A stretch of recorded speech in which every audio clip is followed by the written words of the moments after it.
আসসালামু আলাইকুম প্রিয় দর্শক, আমরা আলিমাবাদ মাদ্রাসার পক্ষ থেকে ছাত্র কালেকশনের জন্য মাঠ পরিদর্শন করছি। আমরা এখন এই যে কালাম চৌকিদারের বাড়ি যাচ্ছি।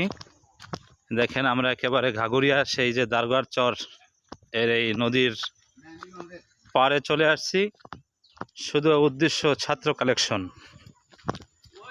আপনারা যারা ভিডিও দেখছেন সবাই এই প্রতিষ্ঠানে ভর্তির জন্য সবাই আগ্রহী হবেন এবং যাদের ছেলেমেয়ে আছে তারা ভর্তি করবেন। আল্লাহ হাফেজ। দেখেন বাংলাদেশের কি অপরূপ সৌন্দর্য, আমাদের এই সৌন্দর্যকে দেখতে আমরা কখনো ভুলি না।